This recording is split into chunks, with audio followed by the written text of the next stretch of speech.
Escala en París, Aida Palau. Bienvenidos a este programa de Radio Francia Internacional y France 24. Hoy hace escala en París Ana Rodríguez Calderón, que es analista de política tributaria en la OCDE, la Organización para la Cooperación y el Desarrollo Económicos, que tiene sede aquí en París. Muchísimas gracias, Ana, por estar con nosotros. Buenos días, muchas gracias por la invitación. Un año y medio después del escándalo Panama Papers, el Consorcio Internacional de Periodistas Internacional de Investigación, que reúne a 95 medios de comunicación de todo el mundo, ha creado un nuevo tsunami con esa revelación de los Paradise Papers, que revelan que multinacionales y multimillonarios de todo el planeta utilizan unos montajes financieros para no pagar impuestos. ¿En qué consisten esos montajes financieros? Bueno, estos montajes por lo general son esquemas bastante complejos que involucran una serie y una cadena de entidades legales o instrumentos jurídicos. Entonces, además de las compañías tradicionales o las sociedades que conocemos, por lo general involucran la creación de fideicomisos o fundaciones y también por lo general están involucrados una serie de países. Entonces, significa que tienen que interactuar entre sí una variedad de sistemas tributarios que desde luego no son idénticos y por medio de las diferentes reglas que aplican en los diferentes países logran que el pago de impuestos sea menor o incluso cero. Estamos hablando de prácticas ilegales, alegales, porque podemos hablar de evasión fiscal, pero también de elusión fiscal. Esa línea roja es mínima casi, ¿no? Tal vez para un poquito de contexto, el tema de evasión fiscal siempre tiene que ver con una actividad ilícita que va orientada a no pagar impuestos o a pagar menos impuestos, mientras que la elusión fiscal, en la elusión por lo general es técnicamente legal porque lo que se hace es utilizar vacíos que hay en la normativa o portillos para hacer uso de los mismos y optimizar el pago de impuestos. Entonces, técnicamente la elusión es legal. En los papeles del paraíso específicamente hemos visto principalmente esquemas de elusión, que significa que son legales. Lo que sí es importante tal vez es que no podemos generalizar de que todas las transacciones que estén involucradas con cierto país que esté figurando dentro de los países de los Paradise Papers son esquemas de elusión o incluso de evasión, porque podría ser que haya perfectamente una razón comercial o económica detrás para que la transacción efectivamente tenga que existir de esa forma. La lista es larguísima. Hay 120 personalidades en esos Paradise Papers. Tenemos a políticos, tenemos incluso a cantantes como Shakira, hasta la reina de Inglaterra también aparece en esos Paradise Papers. Los implicados se defienden diciendo, que esto está dentro de la legalidad. Hemos visto que a veces es un poco alegal, ¿no?, que utilizan esos espacios donde la legalidad es un poco vaga. A nivel judicial se puede actuar, se puede prohibir, se puede denunciar. Si partimos del hecho de que es un caso de elusión, estamos entonces tomando de que es una cuestión legal y realmente no hay mecanismos para tomar en contra, digamos, del uso de estos esquemas. ¿Qué es lo que hay que hacer? Entonces, tenemos que procurar que en los países haya transparencia, o sea, que haya información disponible de los propietarios, de las entidades, de la información bancaria y que esta información se pueda compartir con otros países. Tenemos también que procurar cerrar esos vacíos legales o esos portillos para que no se puedan utilizar y no se puedan aprovechar para dejar de pagar impuestos. Entonces, ¿cómo se hace eso? Cambiando la legislación. Realmente lo que los países tienen que hacer es tomar medidas para cambiar la legislación. Eso se viene haciendo ya desde hace algunos años. En el 2009 el Foro Global se reestructuró a raíz de la crisis financiera y abrió su membresía para que todos los países implementaran el estándar de transparencia y se monitoreara la implementación. Entonces se dieron cambios muy importantes, más de 70 países levantaron el secreto bancario para poder tener acceso a la información bancaria. Se crearon más de 7,000 acuerdos internacionales que permiten intercambiar la información.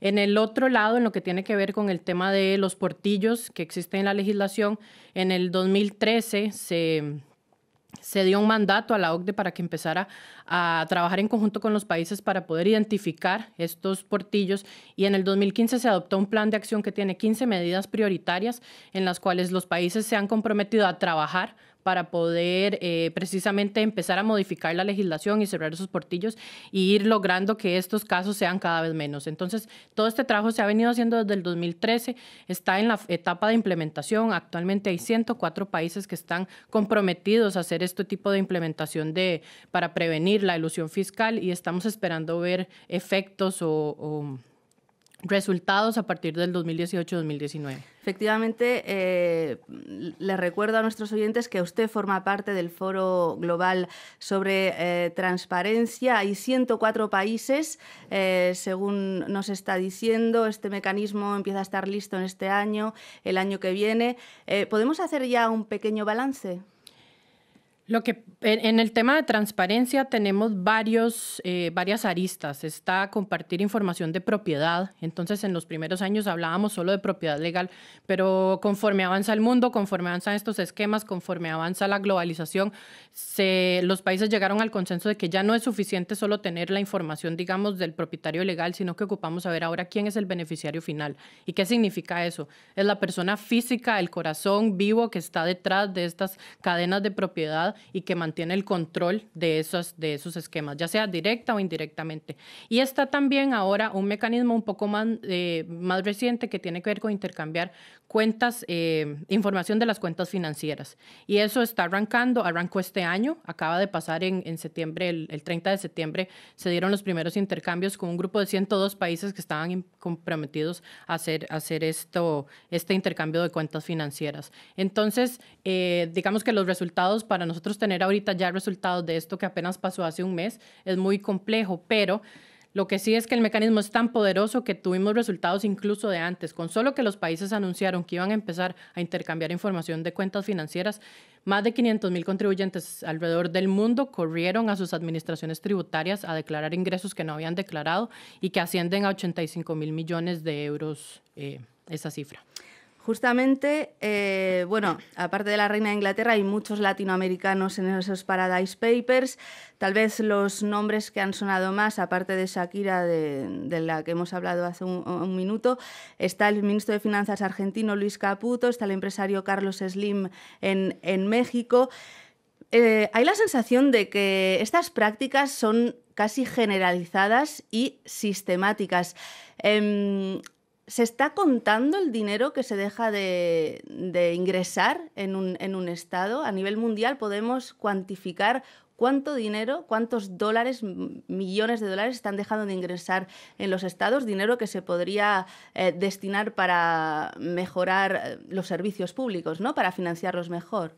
Alrededor de este programa de cerrar los portillos y combatir la elusión, el programa que se implementó, que le contaba que a partir del 2013 se adoptaron en 2015 en 15 medidas. El programa se llama Erosión de la Base y el Traslado de los Beneficios. Eso significa en inglés, se conoce por todo lado como BEPS, Base Erosion and Profit Shifting. Y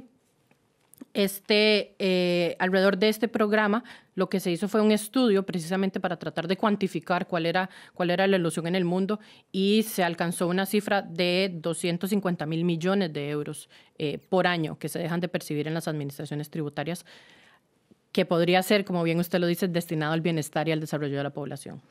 Vamos ahora a hacer una especie de ranking, ¿no? ¿Cuáles son los mejores alumnos en Latinoamérica y los peores en cuanto a transparencia y a intercambiar información? Ok, nosotros de hecho tenemos una especie de ranking. Si ustedes entran a ver la página del Foro Global, todos los miembros del Foro Global en el momento en que se comprometen a implementar los estándares también se comprometen a ser revisados, porque un compromiso sin que lo puedan revisar realmente no tiene suficiente fuerza. Claro, hay que pasar examen, ¿no? Claro, entonces actualmente ustedes ven, hay un ranking, son 4 calificaciones, va de no conforme a conforme y luego hay 2 ahí en la mitad.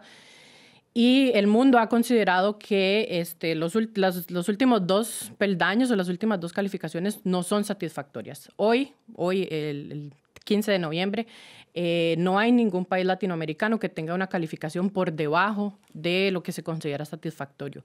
Entonces, si bien hay algunos que están un poquito más avanzados o el país es más grande, llevan haciéndolo más años, hoy digamos, si hacemos un corte, realmente no hay ninguno que esté por debajo de lo que se considera satisfactorio. Llevamos casi 10 años escuchando a los estados, casi desde el inicio de la crisis, ¿no?, del 2008, escuchando a los estados que van a luchar contra estas prácticas de optimización fiscal. Cada vez que se filtran documentos, los gobiernos denuncian esas prácticas, pero ¿los estados tienen realmente poder para cambiar esta situación? Los estados lo tienen y lo han venido haciendo. Desde la OCDE y el Foro Global, nosotros nos sentimos muy complacidos porque, como le digo, el Foro Global tiene 147 miembros, mientras que el proyecto de BEPS tiene 104 miembros. Eso significa que son 147 países y 104 del otro lado creando consensos alrededor de temas muy sensibles. Hace 10 años nos parecía una locura que los centros financieros estuvieran compartiendo información bancaria y hoy es casi la regla. Hoy cualquier ciudadano residente fiscal en Francia que tenga, por ejemplo, una cuenta en Panamá, el gobierno panameño va a avisarle de oficio anualmente sin que nadie le pregunte al gobierno francés que esa persona tiene una cuenta, que tiene saldos específicos y toda la información de la titularidad de esa cuenta. Entonces, en el otro lado, también 104 países acordaron que tienen que implementar una serie de medidas para luchar contra la elusión. Entonces, realmente sí se han venido haciendo estos cambios. Los países sí lo han denunciado y han tomado medidas y los resultados se han empezado a ver más recientemente porque sí es, de cierto modo, hace apenas 10 años que empezó todo el tema con lo de la crisis. Pero, por ejemplo, desde la Unión Europea se está pidiendo que se acelere la creación de esa lista negra de paraísos fiscales a nivel mundial. Dicen para poder aplicar sanciones, pero aún no hemos visto esa lista. ¿Por qué hay tanta dificultad? A raíz de los Panama Papers del año pasado, el G20 giró instrucciones a la OCDE para que se crearan criterios objetivos y levantar una lista. Y entonces esta lista, desde luego, tiene la finalidad de reconocer quiénes son los territorios opacos, quiénes son esos que no están manteniendo la información de los beneficiarios finales y que no quieren compartir con los demás países. Entonces se reconocieron estos criterios, pero también, digamos, parte de la lista, y es un poco la magia que tiene la presión internacional, es que también los países dicen yo no quiero ser parte de esta lista y salen corriendo a hacer cambios para prevenirlo. Entonces el año pasado, cuando se empezó a conversar todo esto alrededor de los papeles de Panamá, los países se les dijo a partir de julio se va a crear una lista con estas y estas y estas condiciones y más de 13 países salieron corriendo a hacer cambios y lograron salir de eso, de modo que hoy solo queda una persona en la lista esta. Bueno, pues muchísimas gracias, Ana Rodríguez Calderón, por haber estado con nosotros. Y muchísimas gracias a ustedes. Ya saben que nos pueden seguir por internet en rfimundo.com y en france24.com. Hasta pronto, amigos.